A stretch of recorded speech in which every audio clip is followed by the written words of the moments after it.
Hello दोस्तों, आप सभी का हमारे YouTube चैनल फास्ट कैलकुलेशन में स्वागत है। तो इससे पहले वाली वीडियो में हमने क्वेश्चन नंबर 3 तक सॉल्व कर लिया था। आज अपने इस वीडियो में हम एक्सरसाइज 2.2 के क्वेश्चन नंबर 4 को सॉल्व करेंगे और देखेंगे कि इस क्वेश्चन नंबर 4 को कैसे ईजिली वे में हम सॉल्व कर सकते हैं। तो चलिए बिना किसी देरी के हम अपने इस वीडियो को स्टार्ट करते हैं। क्वेश्चन नंबर 4 में दिया गया है, निम्नलिखित स्थितियों में से प्रत्येक स्थिति में बहुपद का शून्य ज्ञात कीजिए। जैसा कि हम शून्य शब्द से पहले भी परिचित हो चुके हैं, इससे पहले के वीडियो में हमने डिस्कस किया था कि शून्य क्या होते हैं। x के वे मान होते हैं जो कि बहुपद p ऑफ x बराबर 0 को संतुष्ट करते हों। तो बेसिकली जो हमारे शून्यक होते हैं वो x के ही मान होते हैं और वो जो x के मान आते हैं वो किसको संतुष्ट कर रहे हो, px बराबर 0 को संतुष्ट कर रहे हो। ऐसा हमने शून्यक के बारे में जाना था। अब इस क्वेश्चन में क्या है, हमें शून्यक के बारे में ही बताना है कि शून्यक क्या आएगा इस बहुपद का। तो सबसे पहले शून्यक निकालने के लिए हम अपने दिए गए बहुपद को p ऑफ x को हम सबसे पहले क्या रखेंगे, 0 के बराबर रखेंगे। जैसे कि शून्य की डेफिनेशन में ही आता है कि p ऑफ x बराबर 0 को संतुष्ट करते हैं x के मान। तो x का मान हमें निकालना है तो हमको किससे संतुष्ट कराना पड़ेगा, अपने दिए गए बहुपद को 0 के बराबर रखना पड़ेगा। तो p ऑफ x का मान क्या दिया गया है, हमें p ऑफ x का मान दिया गया है x प्लस 5। हमने अपने p ऑफ x की जगह उसका मान रखा इक्वल 0। अब हमें x की वैल्यू निकालनी है तो यहाँ पर 5 प्लस में है, उधर जाएगा, यानी कि जब उसका हम ट्रांसपोज करेंगे तो ट्रांसपोज करेंगे तो क्या हो जाएगा, माइनस का 5 हो जाएगा। 5 इधर प्लस में है तो जब हम इसको RHS में ले जाएंगे या फिर दूसरे शब्दों में हम कहें ट्रांसपोज करेंगे, सी को हम ट्रांसपोज कहते हैं, साइड चेंज भी कहते हैं। तो जब हम इसे अपने RHS में ले जाएंगे तो ये क्या हो जाएगा, माइनस का 5 हो जाएगा। यही हमारे क्वेश्चन का आंसर हो जाएगा। तो यानी कि x बराबर -5 इस दिए गए बहुपद का क्या है, शून्यक है। यही हमारे प्रश्न का उत्तर हो जाएगा। चलिए हम अपने दूसरे प्रश्न को सॉल्व करते हैं। दूसरे प्रश्न में दिया गया है आपको कि p of x equal x minus 5। Same question है, केवल डिफरेंस क्या है कि यहाँ पर आपको x प्लस 5 दिया गया था, यहाँ पर आपको x माइनस 5 दिया गया है। तो इसमें भी बहुत आसानी, सबसे पहले हम क्या करेंगे कि अपने दिए गए बहुपद p ऑफ x को 0 के इक्वल में रखेंगे। अब p ऑफ x का मान क्या है, p ऑफ x का मान है x माइनस 5 इक्वल में 0 ऑलरेडी है। अब -5 इधर माइनस का है LHS में, जब RHS में करेंगे दैट मीन्स जब हम साइड को चेंज करेंगे तो हमारा क्या हो जाएगा, प्लस का 5 हो जाएगा। तो x की वैल्यू क्या आ जाएगी हमारे पास, प्लस का 5 हो जाएगी। यही हमारा क्या हो जाएगा, आंसर हो जाएगा। तो यानी कि p ऑफ x जो है, x बराबर 5 जो है वो p ऑफ x का एक क्या है, शून्यक है। चलिए अपने अगले प्रश्न की ओर बढ़ते हैं। हमें अगला प्रश्न दिया गया है, अगला प्रश्न हमें क्वेश्चन नंबर 3 दिया गया है, p of x equal 2x plus 5।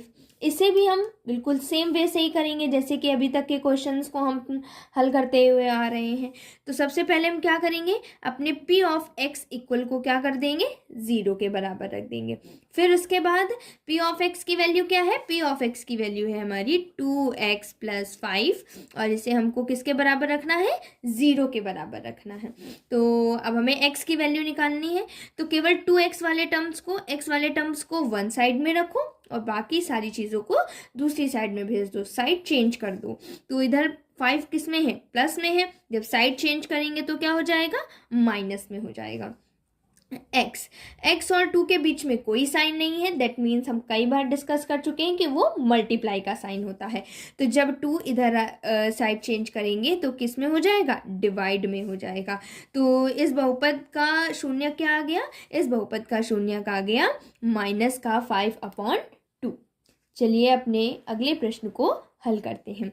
हमारा अगला प्रश्न यानी चौथा प्रश्न दिया गया है, p of x equal 3x minus 2।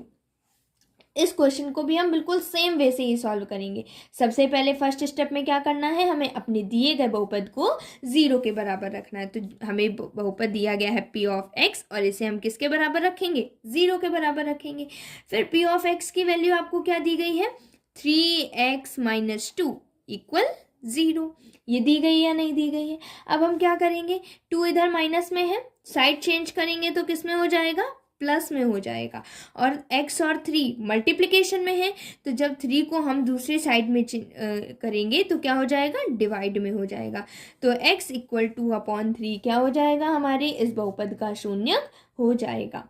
आशा करती हूँ आपको क्वेश्चन नंबर 4 तक समझ में आया होगा।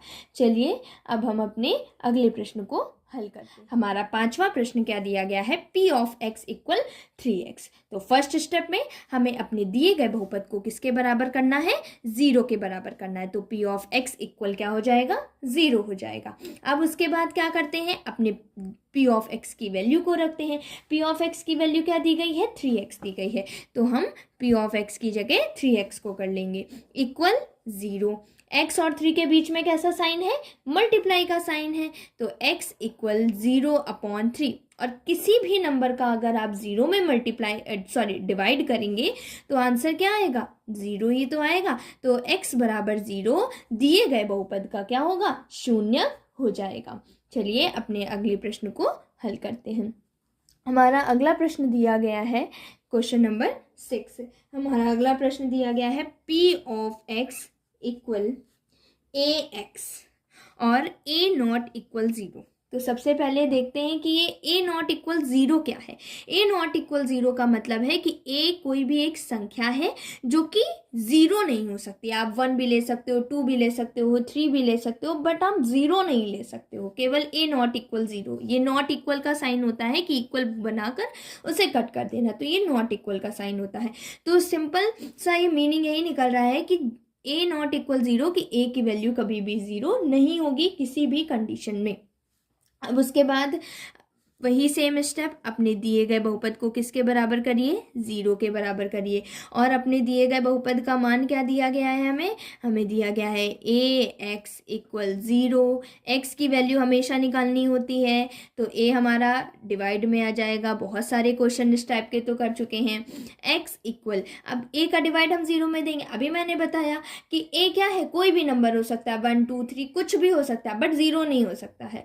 तो जब किसी भी नंबर का अगर हम 0 में डिवाइड करेंगे तो क्या आ जाएगा, हमारा आंसर 0 ही तो आएगा। तो ये क्या है, x = 0 दिए गए बहुपद का क्या है, शून्य है। चलिए अब हम नेक्स्ट क्वेश्चन को सॉल्व करते हैं। नेक्स्ट क्वेश्चन में आपको दिया गया है p of x = cx + d और c ≠ 0 एंड c, d वास्तविक संख्याएं हैं। कैसी संख्याएं हैं, वास्तविक संख्याएं हैं,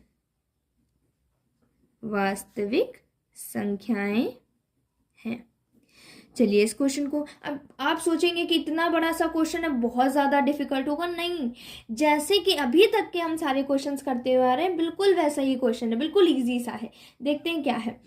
p of x = cx + d, ये आपको आपका बहुपद दिया गया है, ठीक है। कोई दिक्कत हुई इसमें, नहीं ना। अब उसके बाद c0 = 0।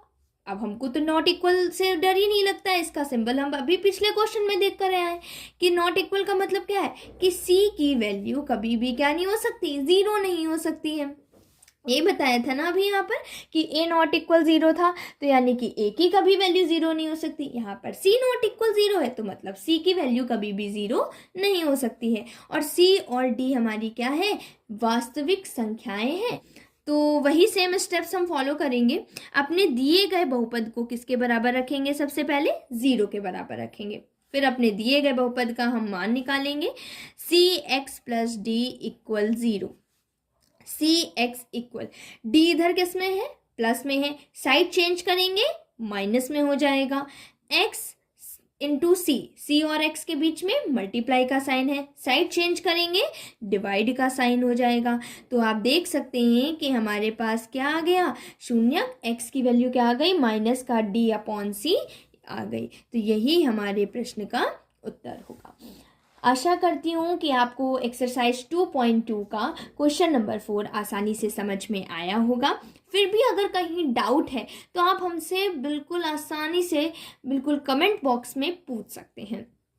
और अगर आपको हमारा ये वीडियो हेल्पफुल लगा हो तो आप हमारे चैनल को सब्सक्राइब करें और बेल आइकन दबाना ना भूलें, ताकि मैं जितने भी नए वीडियोस डालूं तो सबसे पहले आप तक पहुंच सके। और आप हमारे चैनल को शेयर भी कर सकते हैं, ताकि आपके साथ साथ और भी स्टूडेंट्स इस अपनी पढ़ाई को आसानी से जारी कर सके। Thank you.